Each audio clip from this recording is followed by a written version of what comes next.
एक अच्छी खबर, भारत बायोटेक की कोवैक्सीन कोरोना वायरस के अल्फा यानी B.1.17 और डेल्टा 1.617 पर भी असरदार है। अमेरिका के टॉप हेल्थ रिसर्च संस्थान नेशनल इंस्टीट्यूट ऑफ हेल्थ यानी NIH की स्टडी में यह सामने आया है। NIH ने कोवैक्सीन ले चुके लोगों के ब्लड सीरम पर 2 स्टडी की थी, जिसमें पता चला कि ये वैक्सीन अल्फा और डेल्टा वेरिएंट को खत्म करने वाली एंटीबॉडीज बनाने में सक्षम है। इतना ही नहीं, इस स्टडी में यह भी सामने आया है कि कोवैक्सीन के फेज 2 ट्रायल के नतीजे से पता चलता है कि ये सुरक्षित भी है। साथ ही फेज 3 के अंतरिम नतीजों से पता चलता है कि ये वैक्सीन कोरोना के सिम्टोमैटिक इंफेक्शन के खिलाफ 78%, गंभीर संक्रमण पर 100% और बिना लक्षण वालों के खिलाफ 70% तक प्रभावी है।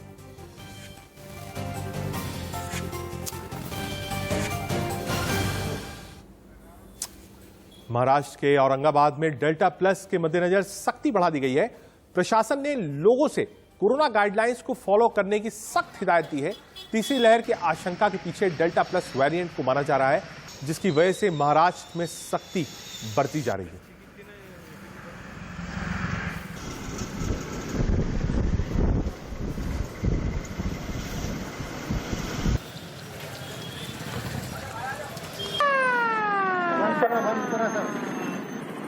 देखिए, मैं आपको बताता हूँ, जो ये कोरोना वायरस है, इसका लगातार म्यूटेशन होता रहता है। अब इतने सारे म्यूटेंट हैं, इतने सारे म्यूटेशन हो रहे हैं, इतनी तेजी से म्यूटेशन हो रहे हैं, तो उसके बारे में हर एक के बारे में अलग अलग के भी डेल्टा प्लस, अल्फा भी है, बीटा भी है, गामा भी है, डेल्टा भी है, डेल्टा प्लस भी है, इतने सारे वेरिएशन है। अभी देखो, डेल्टा प्लस के ऐसे अलग से केसेस अभी तक सामने नहीं आए। डेल्टा का जो वेरिएंट की आप जिक्र कर रहे हैं, तो 79 है ये टोटल नंबर, ये पाया गया।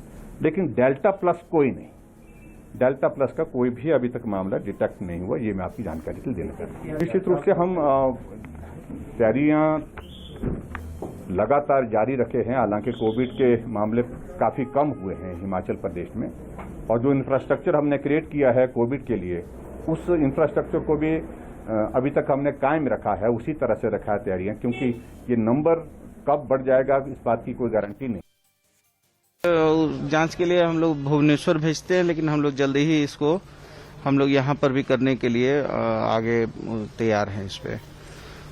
और थर्ड वेव का जो चिंता पूरे देश को है, उस चिंता से हम लोग भी चिंतित हैं, लेकिन हम लोग अपने आप को बहुत तेज गति से इसके लिए तैयार कर रहे हैं। और लगातार आप देख रहे हैं कि चाइल्ड मदर केयर से लेके बच्चों के वार्ड और सारी व्यवस्थाओं को हम लगातार सेकेंड वेव के बाद आप देखते होंगे कि लगातार हम लोगों ने कई एक जिले में ऐसी व्यवस्थाएं कायम की हैं।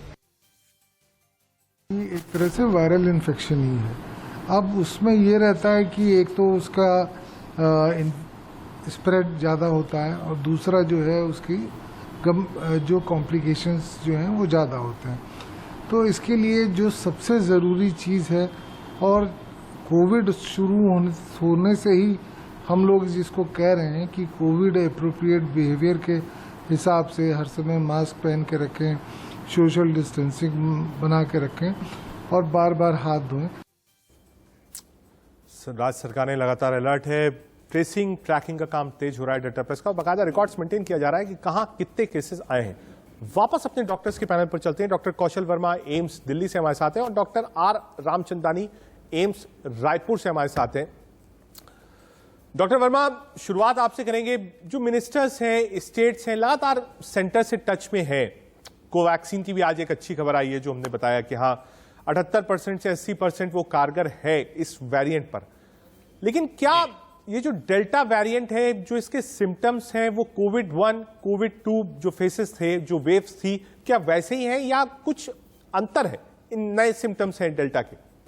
डॉक्टर वर्मा। देखिए, हमें समझने की बात यह है कि देखिए, ये कोरोना वायरस ही है, इसमें म्यूटेशंस हुए हैं। जैसे जैसे ये म्यूटेट करता है तो थोड़ा सा इसका कैरेक्टर बदलता है, लेकिन बेसिक वायरस वही है। तो इसके जो सिम्टम्स भी हैं वो मोरालेस वैसे ही हैं जैसे कि इनिशियल वायरस के थे, जो शुरू में इन्फेक्शन होता था, कि फीवर है, सोर थ्रोट है, ब्रीदिंग डिफिकल्टी है, मसल वीकनेस है।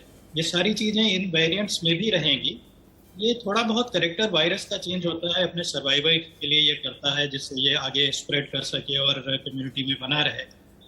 तो उस हिसाब से जो है इसकी इन्फेक्टिविटी जो है चेंज होती है, इन्फेक्टिविटी थोड़ी बढ़ जाती है।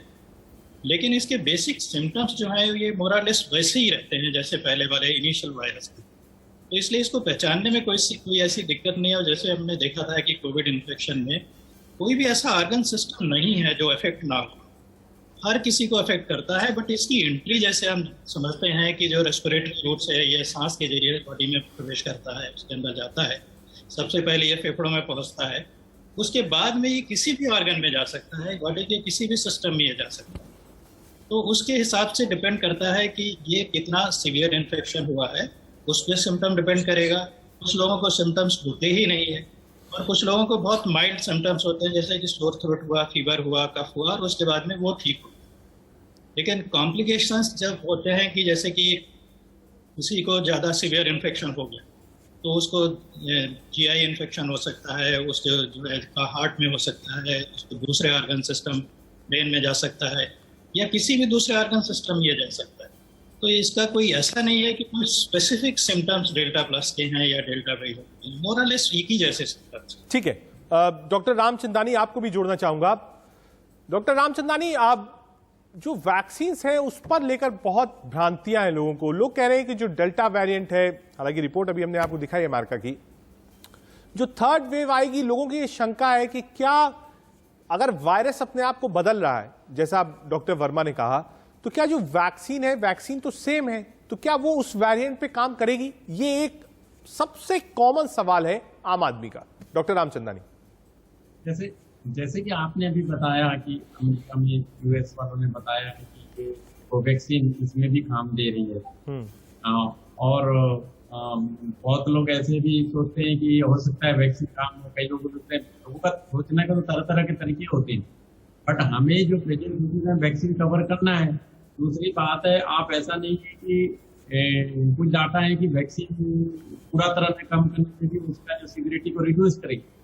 तो हमें, और दूसरी बात है कि हमको सरकार किस हिसाब से हम वैक्सीन सबको लग पा रही है, दोनों डोज लग पा रही है कि नहीं टाइम में, वो सारी चीजें तो अपने आप जगह में। लेकिन ऐसा नहीं कि अगर वैक्सीन काम कर रही है उसमें इन्फेक्शन आ गया, कोई डेल्टा ना आए तो कॉमन पहले वायरस वो भी आ सकता है। तो हमारा काम है मास्क पहनना। अब कई लोगों में ये भ्रांतियां है कि मास्क पहनने से ऑक्सीजन रिटेंशन हो रहा है और ब्रेन का हाइपरटेंशन बढ़ रहा है। ऐसे तो फिर आपको हमेशा कौन कह रहा है कि मास्क पहने? हमारा क्या बिहेवियर हमेशा आती होता है और ये कारण इतनी होता है। जब हम अब आज उठे आ गए, हम रूम से भी नहीं जाते, निकलते, और उसके कारण हमारा इतना एंजाइटी हो जाता है कि हम आधा तो एंजाइटी में ही मर जाते हैं। और जब पूरी ढिलाई हो जाती है तो बिहेवियर खाली इसको आरोप प्रत्यारोप करते हैं। सरकार का काम है, सरकार अपना काम करेगी, जीवन तो आप ही का बचेगा ना। तो आप अपने मास्क पहनने में हर्ज क्या है? भीड़ वाले इलाके में इतना ये सब क्या है? अब देखिए, साइंस हम अभी टीवी डिबेट कर रहे हैं, हम सोच रहे हैं डेल्टा करेगा, ये करो, डॉक्टर का काम है, चिकित्सक लोग करेंगे अपने काम। लेकिन पब्लिक को क्या करना चाहिए कि मास्क पहनने में ये ठीक है, अगर सैनिटाइजर है तो हाथ साबुन से धो लो, डिस्टेंस दूर रहो थोड़ा लोगों से, अति नहीं है। फिर ऐसा वक्त आएगा कि आपको बिल्कुल निकल ही नहीं पाएंगे, फिर वो एकदम अब्सोल्यूट पूरा लोगों का दुकान सारे जैसे कि हमारे लोगों का खाली और भी समस्या है। तो ये स्थिति क्यों आने दिया जाए? ठीक है, हम अपनी लाइफ को बैलेंस नहीं कर रहे हैं, इसका नतीजा है हम खाली सरकारों को दोष दे रहे हैं, जबकि हम अपना जीवन, जब एक परिवार के 5-5 सदस्य मर जाएंगे तो कौन आएगा? ठीक है, आता हूं डॉक्टर साहब आपके पास। डॉक्टर कौशल वर्मा, जो विजुअल्स आते हैं सर, जो तस्वीरें हम देखते हैं, चाहे वो दिल्ली की हो, सरोजनी नगर मार्केट की हो, लक्ष्मी नगर बंद कराना पड़ा 4 घंटे के लिए, मुंबई की तस्वीर देखी, वैक्सीनेशन सेंटर तमिलनाडु की तस्वीरें देखी, और अमूमन मैं किसी एक राज्य की बात नहीं करूंगा, अमूमन किसी राज्य की भी तस्वीर हो, और खास तौर पर मार्केट्स की, सब्जी मंडियों की, वैक्सीनेशन सेंटर की, वो तो सीधे सीधे कहते हैं कि आप दावत दे रहे हैं कि कोविड वेव 3 आइए, खुला निमंत्रण है आपको। डॉक्टर वर्मा जी, देखिए, ये बड़ी चिंता की बात है, ये चिंता का विषय है कि हम अभी सेकेंड वेव से निकले हैं, जिसमें एक बहुत बड़ा नुकसान हुआ है, जान माल का भी हुआ है, इकॉनमी में भी बहुत ज़्यादा उसका असर पड़ा है। और उसके बाद जब ये विजुअल्स दिखते हैं या जब मार्केट में जाते हैं और ये देखते हैं कि लोग जो हैं वो मास्क लगाए ही नहीं हुए हैं, या मास्क उन्होंने लगाया इस तरीके से कि उनका नाक जो है उससे नहीं ढका हुआ है, या नाक और मुंह दोनों जो है वो ठीक से नहीं ढके हुए हैं, तो ये लोगों को ऐसा नहीं करना चाहिए। ये एक बड़ी चिंता का विषय है। और अगर इसी तरीके से रहेगा तो इसमें एक खतरा तो है कि दूसरी वेव, इससे अगली वाली वेव आ जाए या फिर से जो है दोबारा से वायरस स्प्रेड करने लगे। और मैं अभी रिसेंटली एक रिपोर्ट देख रहा था कि अभी फिर से वो उसमें ग्रेजुअल धीरे धीरे जो है वो कोविड के केसेस फिर से बढ़ने लगे। और मुझे लगता है कि ये लोगों की लापरवाही की वजह से शायद हो रहा है। तो हमें सतर्क रहने की बहुत जरूरत है। वैक्सीन तो लग रही है, वैक्सीन जितने लोगों को लग रही है उनको प्रोटेक्शन है, जैसा कि आपने तभी बताया है कि 80% का प्रोटेक्शन है, लेकिन उसके बावजूद 20% का उसमें भी ब्रीच है, उसके बावजूद इन्फेक्शन हो सकता है। ठीक है, तो इसलिए ये डॉक्टर जरूरी है कि जो हम कर सकते हैं वो एक चीज और आपसे समझना चाहूंगा, क्योंकि कई लोगों ने ऐसा प्रोजेक्शन किया है, ऐसी घोषणाएं की हैं, फ्यूचर के लिए बताया है कि वेव 3 बच्चों के ऊपर बहुत घातक हो सकती है। इसका कोई प्रमाण नहीं है, लेकिन कई बड़े डॉक्टर्स ने, वायरोलॉजिस्ट ने, साइंटिस्ट ने ये बात कही है, आगाह किया। तो पहला तो बाय डिफॉल्ट हम इससे समझते हैं कि क्योंकि बच्चों का वैक्सीनेशन अभी तक शुरू नहीं हुआ है, इसलिए ये दिक्कत हो सकती है। ऐसा क्यों बार बार कहा जाता है कि वेव 3 बच्चों के लिए सबसे ज्यादा घातक हो सकती है? डॉक्टर वर्मा। नहीं, मुझे ऐसा नहीं लगता है कि बच्चों के लिए ज्यादा घातक होगी, लेकिन इसमें ये कहा जाता है कि चूंकि बच्चे शायद एक्सपोज उतना नहीं हुए हैं, तो वो एक पॉपुलेशन है या एक सब ग्रुप है जिनको ये इन्फेक्ट कर सकता है। हाँ। ज्यादातर जब भी जो इन्फेक्ट हुए तो अडल्ट हुए, लेकिन ये देखा गया है कि बच्चों में जो बाहर की स्टडीज हैं उनको इतनी ज्यादा सीवियर डिजीज नहीं हुई। और उसकी 2-3 वजह जो बताई गई हैं, एक तो बच्चों में इन्फेक्शन, वायरल इन्फेक्शन वैसे ही होते रहते हैं, उस एज ग्रुप में ये कॉमन है। इससे दूसरी तरीके की वैक्सीन जो है उन बच्चों को लगती होती हैं उस पीरियड में, जैसे कि मीजल्स की वैक्सीन लगी हुई है, पोलियो लगा हुआ है, तो इनसे भी थोड़ा बहुत इनडायरेक्ट प्रोटेक्शन है। तो ये मुझे लगता है कि इतनी डरने की या घबराने की बात नहीं है कि बच्चों को बहुत सीवियर डिजीज होगी। अभी तक जितना मालूम है उसमें ये लगा है कि बच्चों को इतनी सीवियर डिजीज नहीं हुई है, इतनी घातक परेशानी इसकी वजह से या इतनी ज्यादा परेशानी इसकी वजह से नहीं हुई। लेकिन उसके बावजूद सतर्कता, सावधानी बहुत जरूरी। तो इसलिए ये कहना बहुत इम्पॉर्टेंट है और ये बहुत एम्फेसिस के साथ कहना चाहेंगे कि बचाव बहुत जरूरी। इसका नहीं वो विचार करना है कि सीवियर होगी या सीवियर नहीं होगी और कितनी बड़ी वेव होगी और कितने लोगों को इन्फेक्ट करेगी। हमारे लिए जरूरी है कि हम उससे बचाव करें और ये हमारे अपने कंट्रोल में है जो हम कर सकते। ठीक है, doctor R Ramchandani sir, Ramchandani ji, जो केसेस आ रहे हैं, वापस डेल्टा पे आऊंगा, वो केसेस हिंदुस्तान में ही सबसे ज्यादा आ रहे हैं। आप देखिए, यूनाइटेड किंगडम, यूके के बाद सबसे ज्यादा केसेस हिंदुस्तान में है। ऐसा क्यों है? क्या म्यूटेटेड वायरस सबसे ज्यादा इफेक्टिव हिंदुस्तान में ही है? क्या ये कहना गलत नहीं होगा? और क्या माना जाए कि जिस हिसाब से केसेस बढ़ रहे हैं, आने वाले दिनों में दोबारा आपको लॉकडाउन या दोबारा कुछ ऐसा सिस्टम करना पड़ेगा कि कम से कम ये वेरिएंट जो है ये स्प्रेड होने से इसको रोका जा सके? इसमें दो बात है कि हिंदुस्तान में जो इतने आ रहे हैं, देखिए हिंदुस्तान एक वर्ल्ड का सेकंड लार्जेस्ट पॉपुलेटेड कंट्री है और इसमें जितने वेरिएशंस हैं, रिलीजियन, कास्ट, रीजनल, तो सबके अपने अपनी ये यहाँ की डेमोक्रेसी है अपनी, तो ये सारे सब चीज इंडिपेंडेंट, इसमें कोई क्लैरिटी है ये तो दिखेगा इंडिया में। लेकिन ये भी है कि भारतवर्ष की इम्यूनिटी बहुत अच्छी है, इसके बावजूद भी इसमें हमारे जो नेचुरल इम्यूनिटी है, हमारा कंट्री का जो परंपराएं, संस्कृति है, उसी के आधार पर इतनी डेथ, अगर पब्लिक थोड़े अवेयरनेस रहे तो इसको रोका जा सकता है।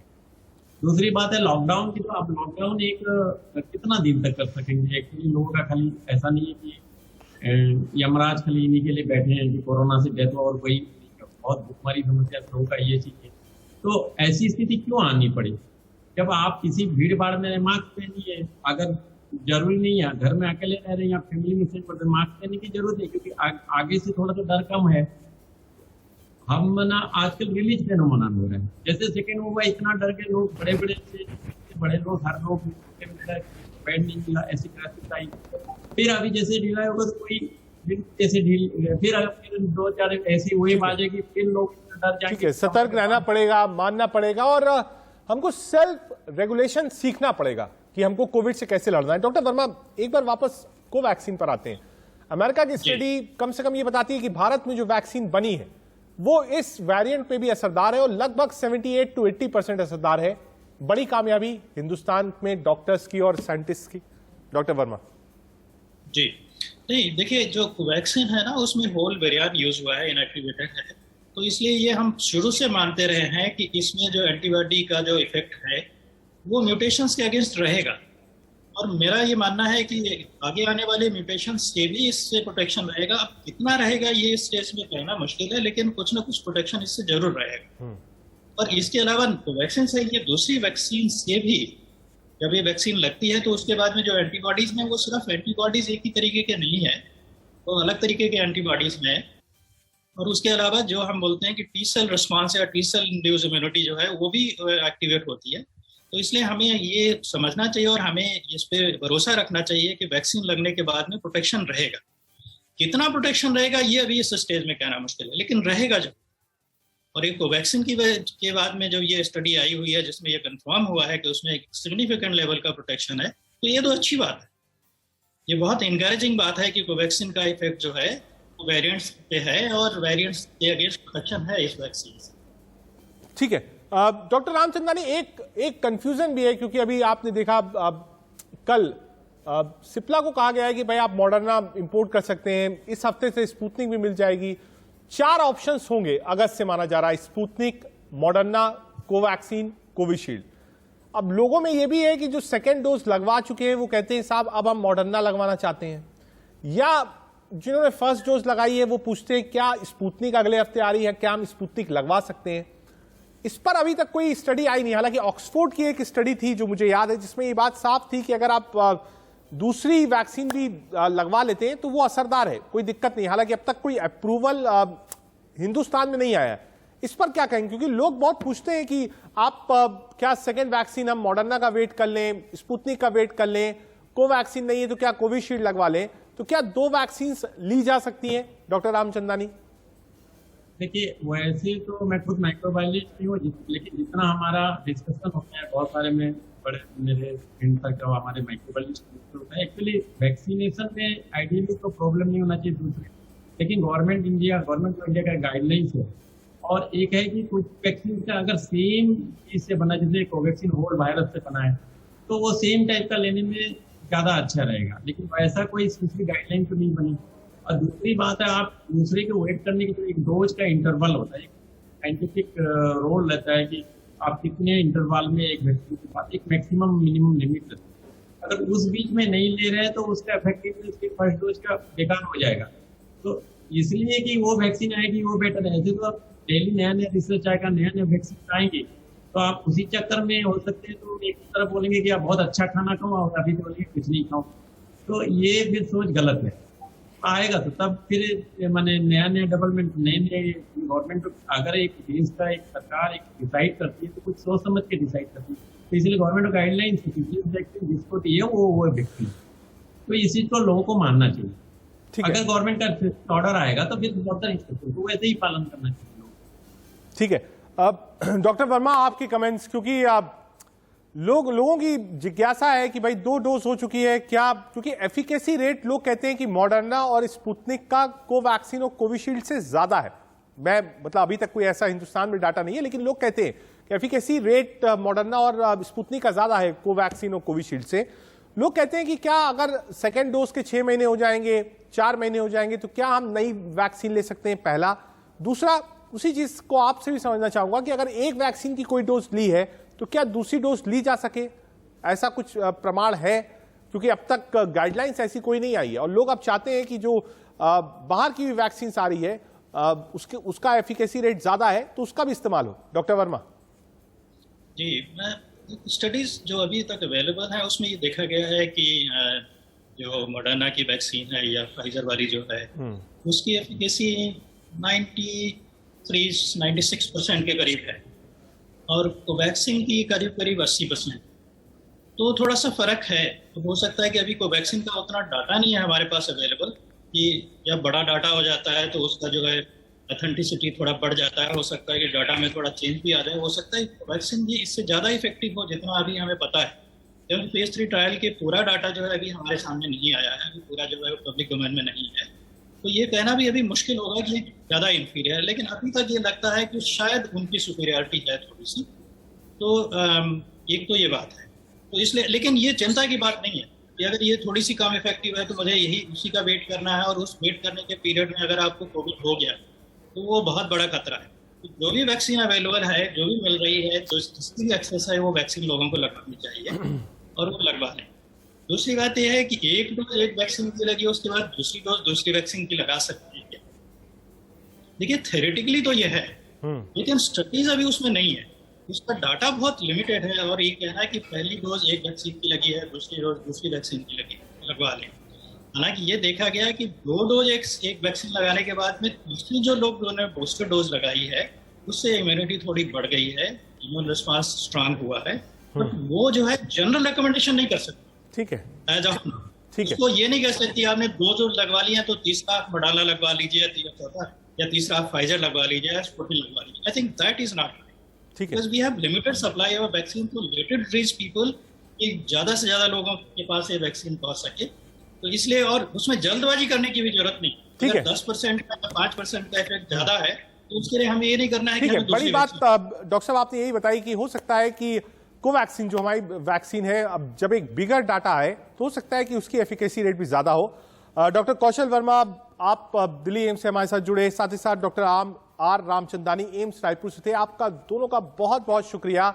इंडिया न्यूज की कोविड ओबीडी पर 2 बड़े डॉक्टर्स थे और उन्होंने बताया डेल्टा से कैसे बचना है, सोशल डिस्टेंसिंग का पालन रखना है, वैक्सीन जरूर लगवानी है, और अब आने वाले दिनों में कैसे अपने आप को बचाना है। आज के लिए इतना ही, एक छोटा सा ब्रेक, आप देखते रहिए इंडिया न्यूज।